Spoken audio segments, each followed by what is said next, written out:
folks, this is a very, very special place to join me today. I'm on a boat trip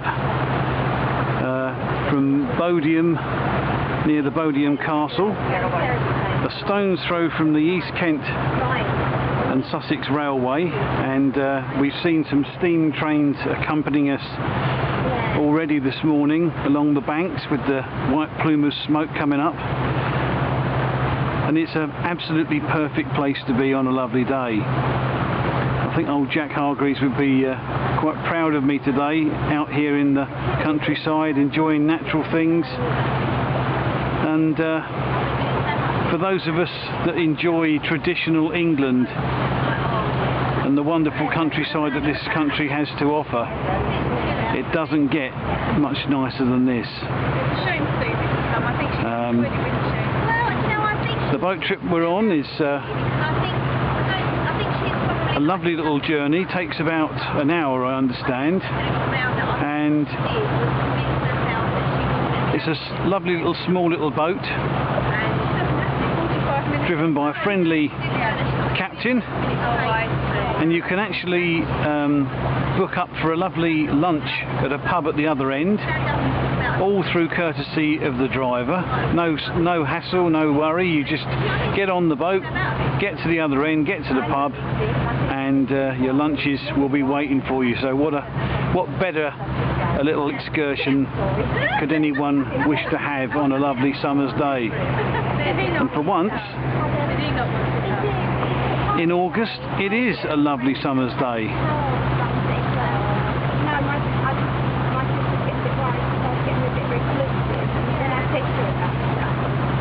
Beautiful, beautiful scenery. And we'll see where we get to on our way to Newington.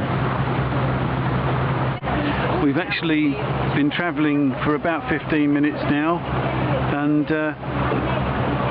there are some electric pylons along the route which are a little bit sobering and a reminder of the modern day world, but if you can actually look at this particular part and imagine what it would have been like those hundreds of years ago when there might have been invaders to Bodiam Castle. When you don't see the pylons, you look around you and you just think, I'm actually being part of almost exactly what it would have been like all those years ago. And that's quite a spiritual thing to think about, really. I mean, electric pylons are a necessary evil, we all know that. There's not really any way of getting round that problem. But it is really lovely to be somewhere totally natural and to be able to enjoy things that perhaps are unchanged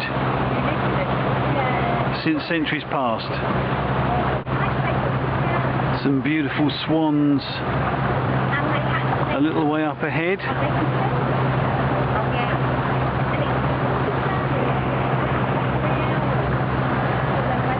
Beautiful, beautiful creatures.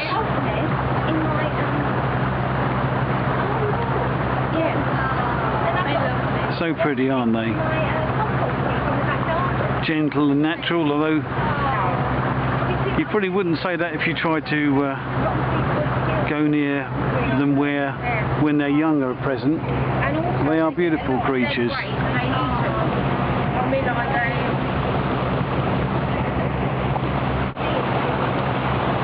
Another feature of the riverbank, if I zoom in over there, that I've noticed is there's a series of these little homes that have been put up by the side of the riverbank to accommodate the local wildlife. Haven't seen any actual birds or owls or anything popping in and out at the moment, but there's quite a few of those little homes along that side of the riverbank, and obviously there's a few people enjoying a little bit of peace and quiet, having a rest, and also doing some fishing. We haven't been particularly popular with the people doing the fishing for obvious reasons, but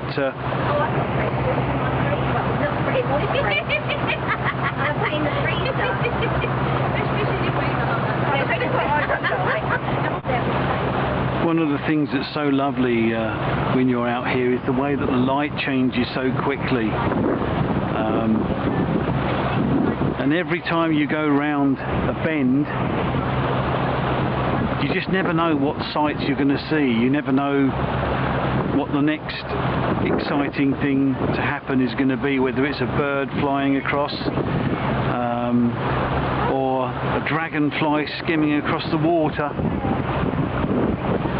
You never know what you're going to see. You never know how the pattern on the water of the light is going to change. And it's not just the sights, it's the fact that it makes you feel so much, that connection to nature and something very, very basic and very, very natural. One of the only places I can think of where the shadows on the water reflecting as beautifully as a day like today happens all the time is Norway. And for anyone listening to this video and thinking, my God, Tony May is actually talking glowingly of somewhere that's not in England. Well, yes, it is a rare occurrence, but if you're an old romantic like me, I'd challenge anybody to go to Norway and the Telemark region and not be blown away with the romanticness and the beauty of that area. See what I mean about the light changing? We're coming around another corner now, and there's the great big deep and dark black shadows lurking there, and you turn the corner into yet another beautiful landscape. Really, really beautiful shimmer on the water as we approach this bridge. One of the few touches where the modern world can be seen, as you can see by those cars going over, but there's not a lot of it on this route, and you do get far more time to just forget about anything to do with the modern world. Very picturesque little bridge, and our drivers slowed down to a very sensible pace to take the route through the middle of it. Look at that wonderful picture through there as well. That's real picture postcard stuff. And here we go now. This is the first port of call. Well, we're off the boat now, and we're actually in Newington, and we're at the cricket pitch. I say we because I'm with a party of friends from one of my writing clubs, but they're all a little bit camera shy, so I won't embarrass them and put them live on YouTube. But Newington is another very beautiful little English village, and we've got lots of wonderful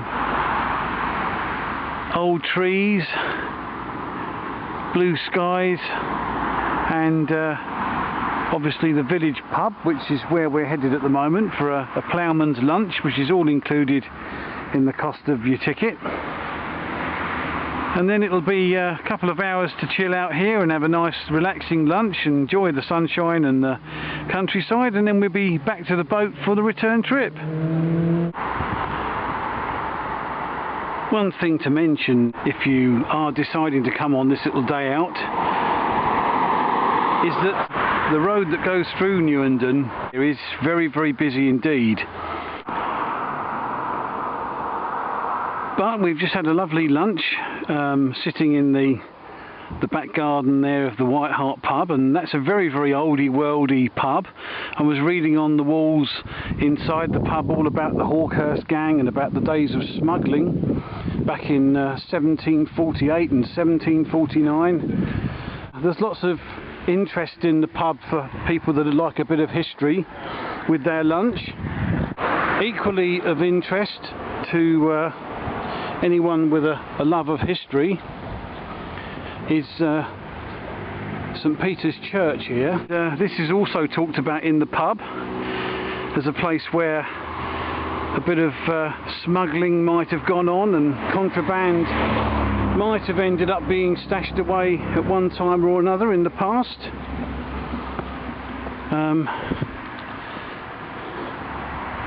It's a very, very picturesque little church, and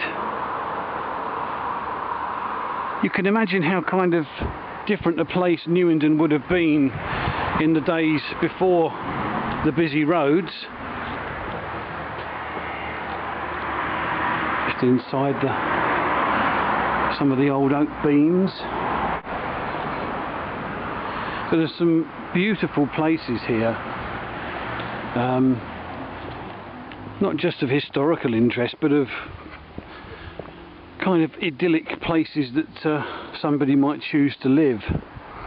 I mean, that's a beautiful property there, just set away just a fraction from the road, although unfortunately you would hear the road from there. But look how wonderful that little house is there with the roses and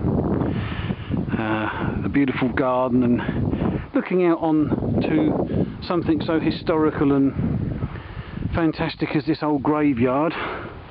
Not that that's everybody's cup of tea, of course, but someone like me, it's I don't see the miserable side of it, I see the tradition. And how's about this for a different type of scenery? Some magical walks all around this area. You can see right out through over these cornfields, and if I shut up a minute, you can listen carefully. You can hear the sound of crickets chirping away.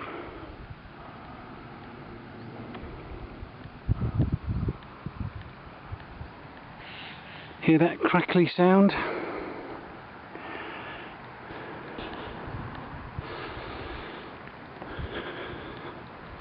It's not somewhere that you normally will find yourself, in the middle of a cornfield, and especially with views like that to take in.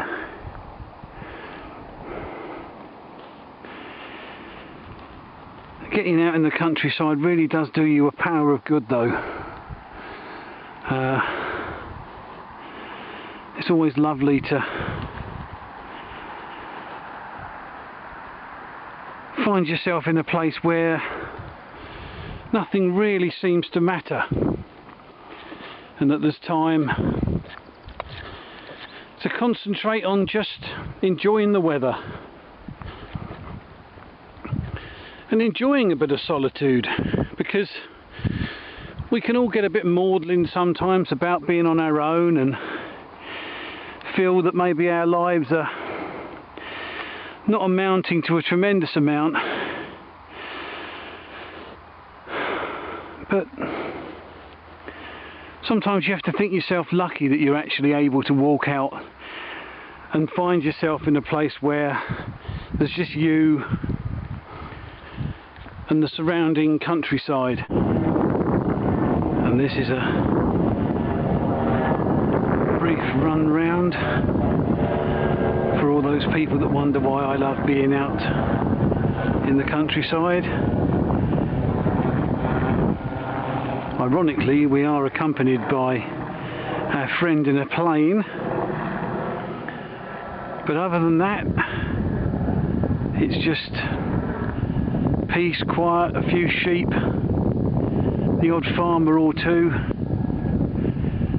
and as you're hearing,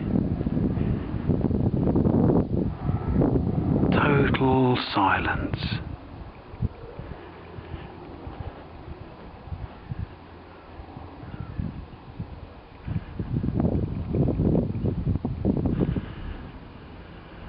Who said Wurzel Gummidge had a rough deal?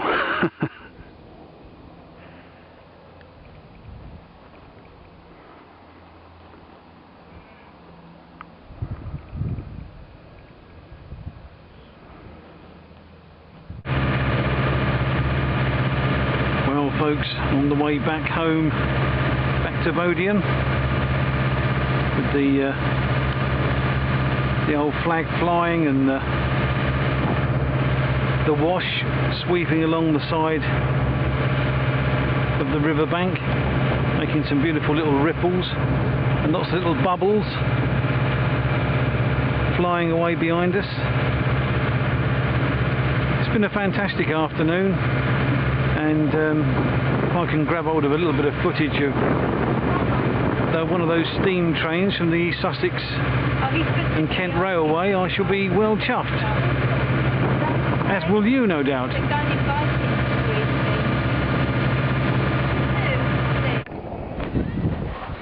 Just to finish off what's been a lovely day, just thought I'd give you a very distant shot of Bodiam Castle. This is from the car park. It looks like the kind of castle that you'd have expected to see knights with their horses and shining armour. And one day I'm going to come back here and have a real session of going inside the castle and having a look about. But today we've had a long day. It's been a fantastic day, but I'm a bit cream crackered, to be honest, and time and finances are against me as well. So sometimes though, with things like castles and battlements and beautiful countryside, you don't always need to actually go in them. Sometimes it's sufficient to be able to get some pictures or to be able to sample the delights, like that gentleman up there, of standing and wondering out over the battlements.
Steams into history.